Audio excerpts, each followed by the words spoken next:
Olá, a paz do Senhor. Que bom! Hoje nós já estamos na lição de número 9, onde nós vamos falar sobre vivendo o fervor espiritual. E o texto que foi tomado por base está na carta do apóstolo Paulo, em Efésios, capítulo 5, do versículo 15 ao 20. Antes de nós entrarmos aqui na nossa lição, eu quero agradecer o carinho de todos os irmãos, de todas as irmãs, por estarem aqui no meu canal semanalmente. Que Deus, na pessoa de Jesus Cristo, continue te abençoando, te dando graça e sabedoria, porque é isso que nós precisamos da parte de Deus, graça e sabedoria, para que Ele continue nos sustentando e que nós possamos crescer no conhecimento do nosso Senhor e Salvador Jesus Cristo. E hoje eu não pude gravar a minha aula. Aconteceu alguns imprevistos, eu não pude gravar a minha aula, né, pessoalmente, e eu não pude deixar meu comentário aqui da escola bíblica dominical. Eu sei que muitos irmãos já estão acostumados com a minha aula semanalmente, mas esta semana, infelizmente, espero que você não fique triste com isso, porque é muito melhor a gente ver a pessoa falando, mesmo que não seja presencialmente, mas a gente vê a pessoa trazendo a lição, é muito melhor. Mas na próxima semana, se Deus assim nos permitir, estarei gravando a minha aula. Normalmente não é nada sério, mas fiquei impossibilitada de gravar esta aula minha. E hoje nós vamos aprender muito. Olha, eu já quero agradecer o carinho de todos os irmãos, as orações. Sou realmente carente das orações de todos os irmãos. E também tenho apresentado de uma forma singular todos os irmãos do meu canal. Claro que não dá para citar individualmente cada um dos irmãos, mas aqueles que têm me pedido ajuda em oração, tenho apresentado, sim, todos os irmãos nas minhas orações também, para que Deus continue te abençoando e o Espírito Santo te dando graça na palavra de Deus. E hoje nós vamos aprender muito, nós vamos aprender o que é fervor espiritual. Nós vamos falar se de fato nós somos espirituais ou não. Nós vamos aprender o que é ser zeloso, o que é ser devoto, quais os primeiros sintomas de que nós já estamos perdendo o fervor espiritual, o que a palavra de Deus e a oração representa em nossas vidas. Nós vamos aprender sobre a vontade de Deus e como é a forma correta de nós cultuarmos a Deus e um sinal de que nós somos fervorosos no Espírito. Então fica comigo até o final desta aula e nós vamos aprender muito da palavra de Deus. Eu confesso que eu aprendo muito quando eu estudo as lições para gravar aqui.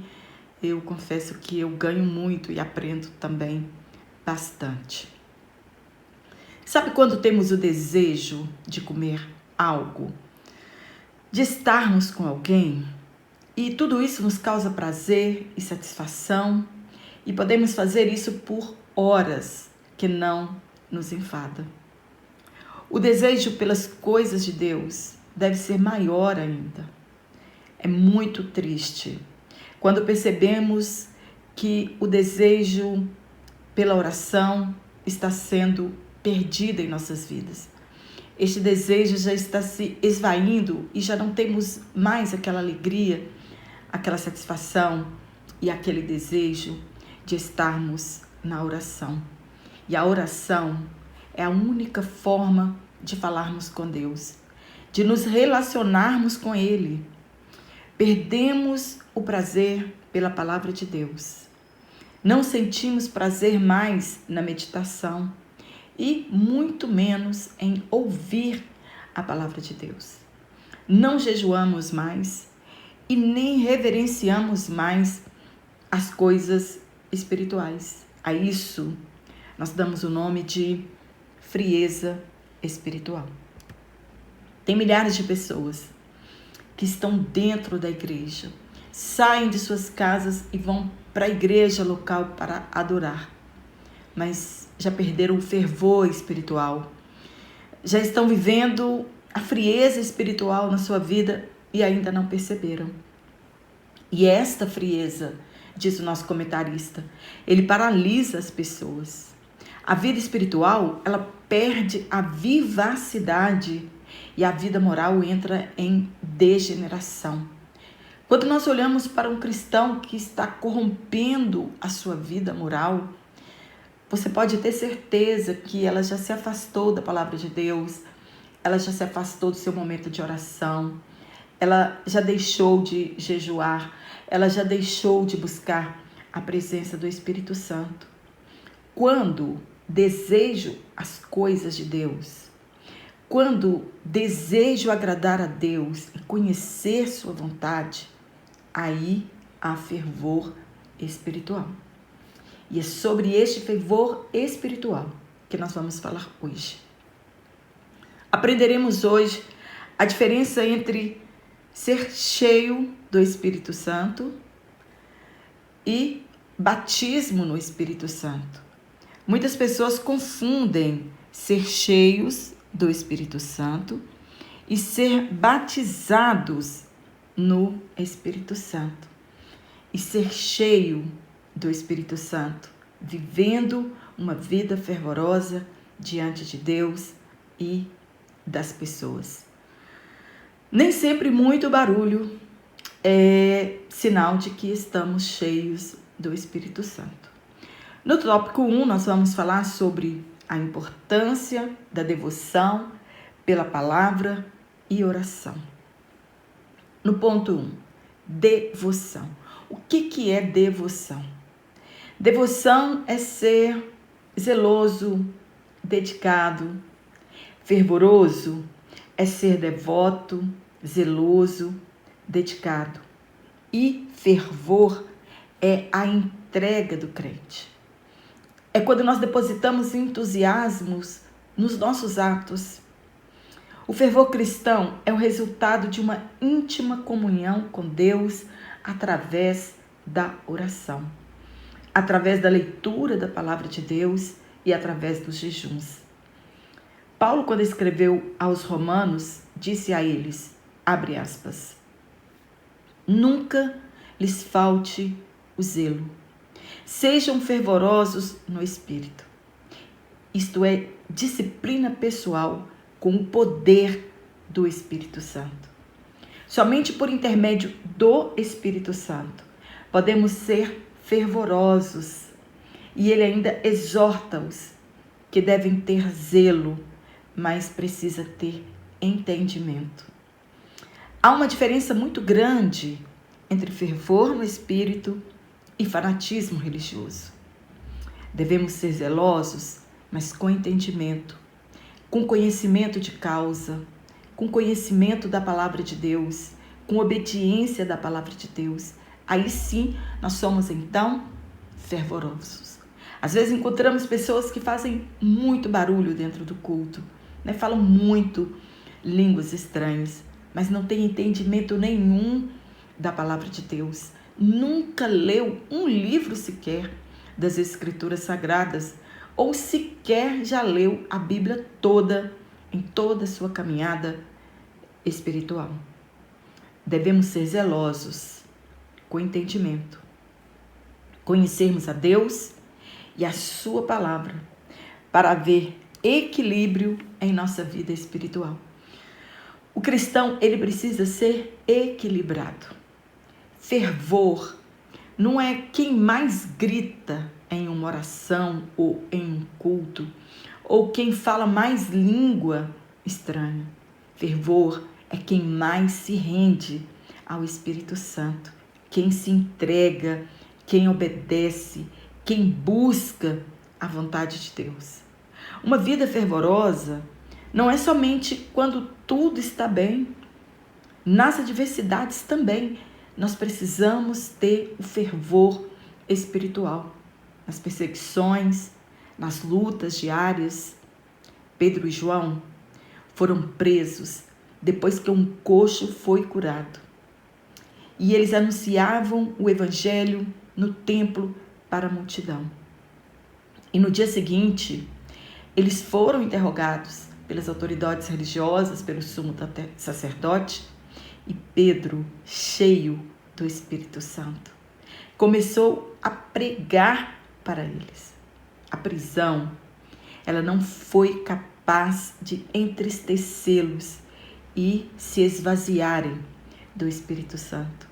Depois foram soltos e com os demais apóstolos eles oraram a Deus. E sabe o que eles pediram? Coragem, ousadia. E aquele lugar tremeu. E diz a palavra de Deus, e todos foram cheios do Espírito Santo. Estevão foi cheio do Espírito Santo no dia do seu apedrejamento. Paulo e Barnabé foram expulsos de Antioquia da Pisídia, sacudiram o pó de seus pés em sinal de protesto, partiram para Icônio e a Escritura diz que eles continuaram cheios de alegria e cheios do Espírito Santo. Mas tudo isso torna-se eficaz quando acompanhado de humildade, de santificação, de prudência e de sabedoria. Não adianta ter fervor espiritual e nós não termos todas estas virtudes, não produzirmos o fruto do Espírito. Fervor espiritual é olhar em volta para não tropeçar e significa andar como sábio, compreendendo a vontade de Deus. E quando nós compreendemos a vontade de Deus, isso evita que tropecemos ao longo da nossa caminhada. E aqui neste texto, Paulo nos dá 3 formas práticas de viver com sabedoria. Primeiro, aproveitar ao máximo cada oportunidade. Segundo, compreender a vontade de Deus. Terceiro, ser cheio do Espírito Santo. Nós falaremos sobre todas elas durante esta lição. E estas práticas, elas não podem se tornar motivo de exibição. Infelizmente, muitos crentes se acham melhores do que os outros por causa disso e exibem sua vida espiritual como se fosse Ele mesmo que operasse isso. Nós sabemos que é o Espírito Santo que faz todas as coisas em nossas vidas.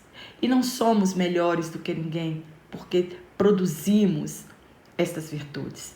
No ponto 2, a oração e a palavra. Crente que não lê Bíblia não conhece a vontade de Deus. E ainda ele incorre no perigo do fanatismo, de ser enganado, porque muitas pessoas são enganados por estas megas igrejas, por essas novas igrejas que vão surgindo todos os dias, porque não observam a palavra de Deus. Então ele incorre no perigo do fanatismo, de ser enganado e de ceder ao pecado.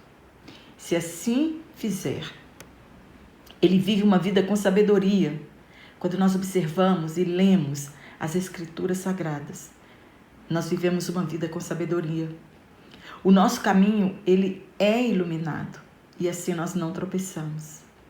E crente que não ora, ele perde a oportunidade de falar com Deus, de buscar ajuda, estratégias, socorro, estreitar seu relacionamento com o Pai. Não oramos apenas de joelhos dobrados, e muito menos somente de voz alta. Nós falamos com o Pai aonde nós estivermos, por pensamentos. E nós precisamos ter certeza, convicção de que a oração é uma necessidade diária nossa. É como o nosso corpo físico precisa de alimento, o nosso espírito também, ele precisa de alimento diário. O nosso alimento diário é a oração, é a leitura da palavra de Deus, é falarmos com Deus, é buscarmos orientação com o Espírito Santo. Então, onde nós estivermos, nós podemos falar com o Pai por pensamentos. e satisfazer essa oração, essa necessidade diária que nós temos. Mas oração sem obediência, oração sem temor, pouco resolve. Às vezes nós conhecemos pessoas que oram 2 horas por dia, mas a vida dela é um desastre. Não é o muito orar que seremos fervorosos no Espírito. É o quanto conhecemos e obedecemos a Deus e a sua palavra. Jesus, ele precisava orar? Claro que não. Mas ele nos deu o exemplo de dependência de Deus. Quando nós oramos, nós estamos dizendo para Deus que nós somos dependentes dele em todas as áreas de nossas vidas. A oração é esta forma de nós dizermos a Deus que nós dependemos dele, que nós precisamos dele. Jesus, como filho do homem, precisava orar, mas como Deus, ele não precisava. E mesmo assim, em todo o seu ministério terreno, Jesus orou.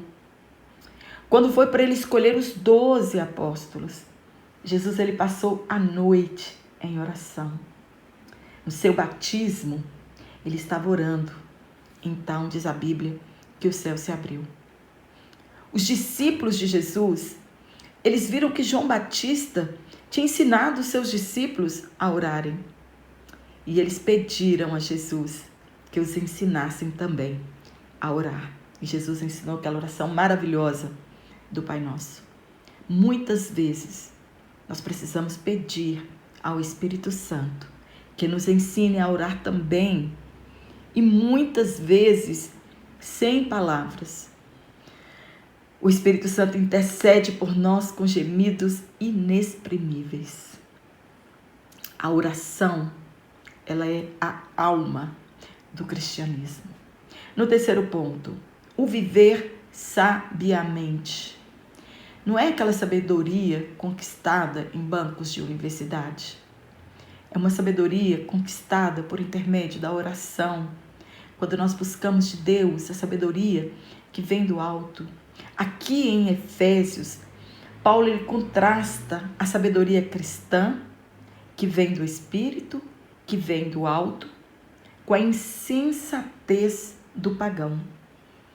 Quantos de nós não entendemos, nem compreendemos a vontade de Deus, que é boa, perfeita e agradável? E muitos de nós vivem como pagãos. Insensato é ser imprudente, uma pessoa que se opõe à razão. Às vezes não perguntamos a Deus, não buscamos estratégias, não buscamos saídas dos nossos problemas, não priorizamos a vontade de Deus em nossas decisões, que às vezes é mais vantajoso, é mais rendoso ou rentoso para nós, mas não é o caminho de Deus para nós. Talvez você pode até ver satisfação e alegria neste projeto que você está idealizando, mas não é a vontade de Deus. Davi, enquanto buscava a vontade de Deus, estratégias, direção, foi um sucesso o seu reinado. Mas quando ele não buscava e agia por si mesmo, fracassou em suas decisões. No ponto 4, remindo o tempo. Remir o tempo é aproveitar todas as oportunidades que nós temos diariamente de falar de Jesus, de pregar o Evangelho, de anunciar o Evangelho. E isso somente acontece quando nós obedecemos à vontade de Deus, do Espírito Santo. Muitas das vezes nós desperdiçamos tempo, energia e talento naquilo que não é a vontade de Deus. Devemos entender que as oportunidades perdidas não podem ser recuperadas. Elas foram para sempre. Eu li algo no comentário bíblico muito interessante que conta, a história que um homem pendurou em uma parede, uma sacolinha, escrito, num papel escrito, oportunidades perdidas. Não tem recompensa. A cada minuto, a cada 60 minutos, são perdidos milhares de diamantes. Nós não contabilizamos este tempo. Todas as oportunidades perdidas, elas jamais serão recuperadas. A palavra tempo pode ser cronos, que é o tempo do homem, aquele tempo que é marcado em um relógio de 24 horas, e o kairos de Deus, que é o tempo de Deus. O tempo de Deus não é o nosso tempo. Deus é atemporal. Ele está fora desse limite de tempo de 24 horas. Então, esse kairos de Deus aqui é no sentido de ocasião, de oportunidades que nos são dadas. Aquelas coisas que somente acontecem no tempo de Deus. E se perdemos essa oportunidade que foi nos dada hoje, agora, elas não voltam mais. Precisamos aproveitar todas as oportunidades e falar de Jesus para as pessoas. No tópico 2, a importância em manter-se cheio do Espírito. Paulo trata aqui da coletividade, não apenas de um indivíduo, não apenas uma pessoa na igreja deve ser cheio, mas ele está dizendo que todos devem ser cheios do Espírito Santo. Porque uma igreja cheia do Espírito Santo, ela é uma igreja vitoriosa. Ser cheio do Espírito não pode ser confundido com ser cheio do Espírito Santo no dia de Pentecostes ou no dia que fomos batizados no Espírito Santo. Há uma diferença muito grande. E nós precisamos entender quando no texto está tratando de ser cheio, falar em línguas estranhas, ser batizados no Espírito Santo e ser cheios do Espírito, quando fala do nosso caráter, da nossa conduta e da nossa fidelidade. No ponto 1, e não vos embriagueis com vinho. Nós precisamos entender aqui que Paulo não está fazendo uma comparação em querer ser cheio do Espírito Santo é como estar embriagado, de forma nenhuma. Ele não está dizendo, não vos embriagueis com vinho, mas sejam cheios do Espírito Santo. Mas ele diz que nós devemos ser cheios do Espírito Santo. Uma pessoa que está embriagada, ela perdeu o controle, perde a moral, perde a ética, a sua vida vai morro abaixo. Mas uma pessoa que está cheia do Espírito Santo, ela é cheia de Deus, é uma pessoa de uma conduta ilibada, pode tropeçar, mas é uma pessoa de conduta ilibada. Nós buscamos a felicidade, mas a felicidade em agradar a Deus. Como os pagãos que buscam a felicidade nos prazeres mundanos, que resultam sempre em desgraças, a bebida, ela traz consequências desastrosas para as pessoas. Ela destrói-nas e também tudo e todos que estão à sua volta também sofrem o ônus da bebida. Provérbios compara a embriaguez com a picada de uma cobra. O álcool, ele é enganador. Ele promete alegria, mas ele traz pesar. Finge trazer vida, mas traz a morte. A maioria dos acidentes automobilísticos envolve o álcool. É a terceira causa de morte no Brasil. Traz complicações à saúde. Muitos lares, infelizmente, são desfeitos por causa deste vício.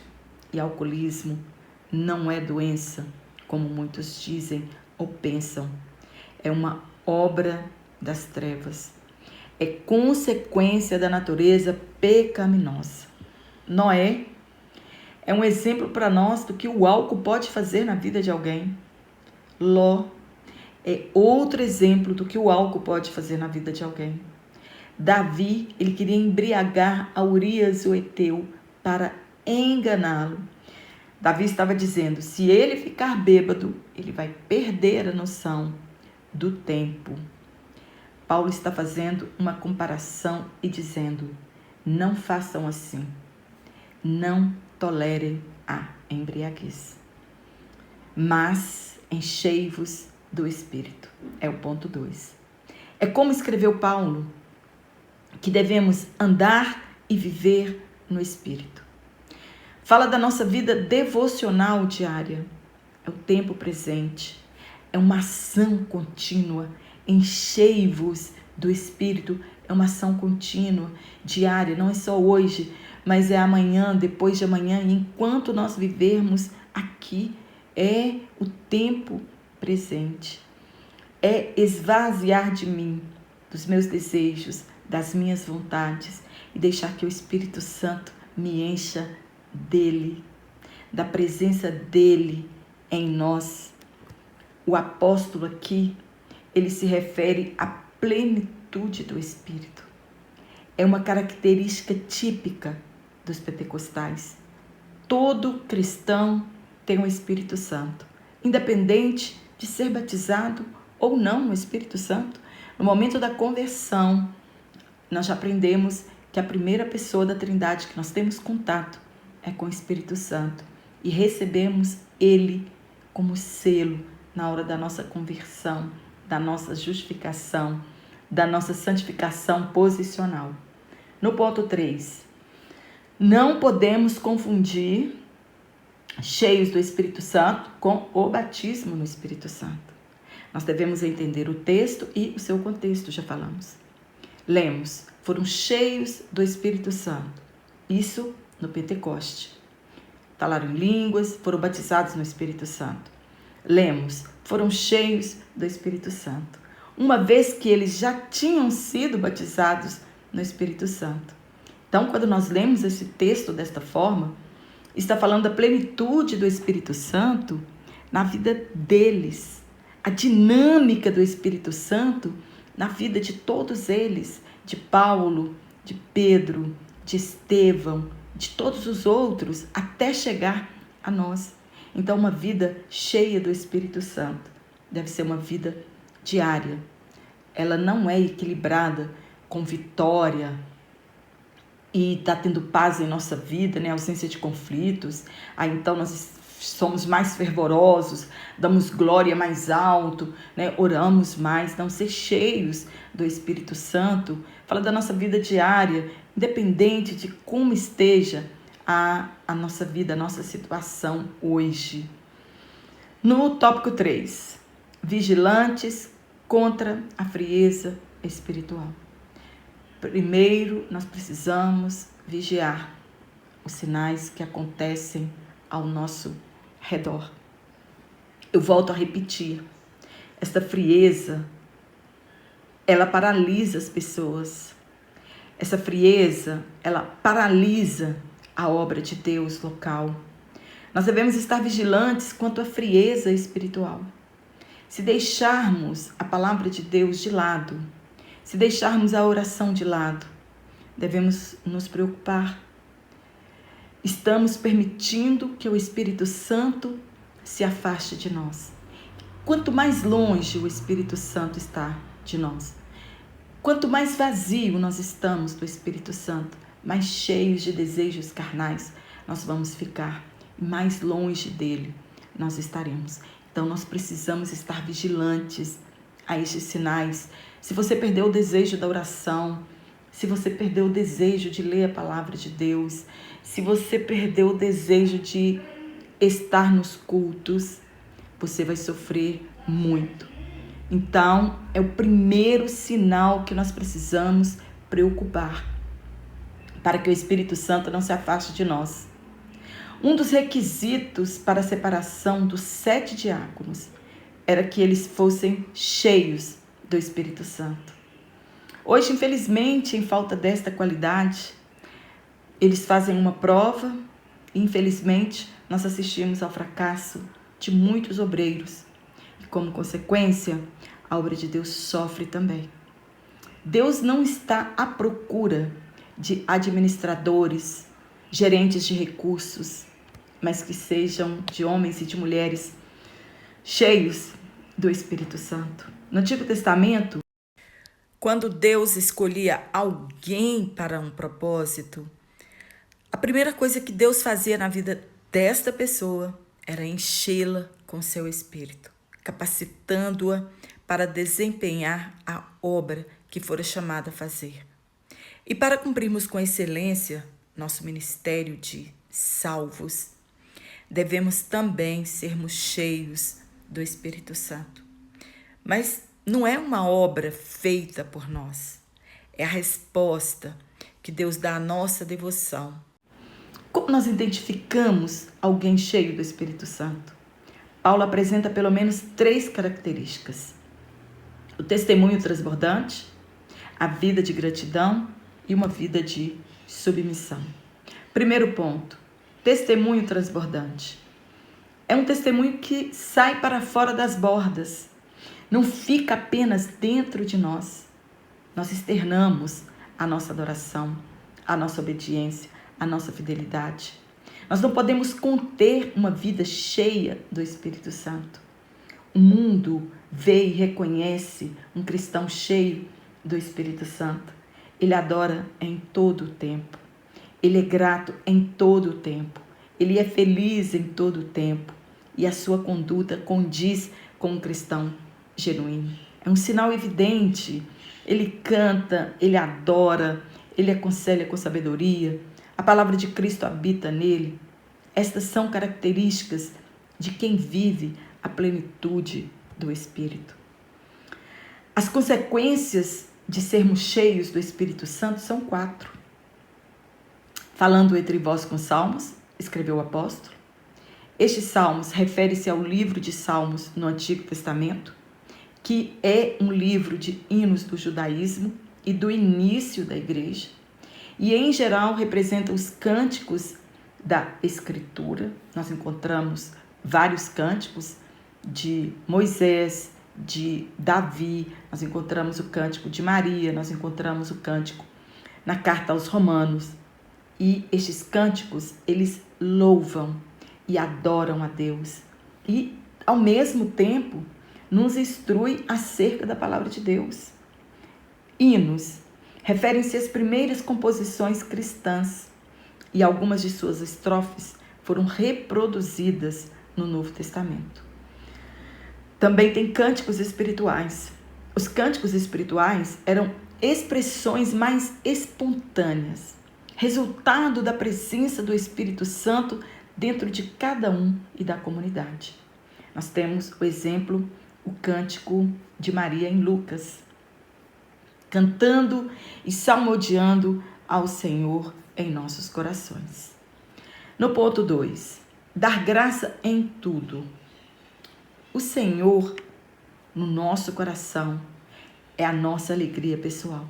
Termos o Espírito Santo dentro de nós é a nossa alegria pessoal. E aí nós devotamos adoração ao Senhor e louvor e dando sempre graças a Deus por tudo, em nome de nosso Senhor e Salvador Jesus Cristo.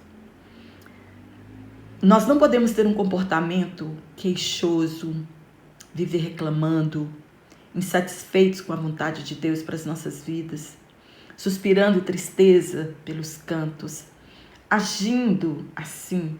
Nós não podemos dizer que estamos cheios do Espírito Santo ou que somos gratos a Deus por tudo, porque isso é incompatível.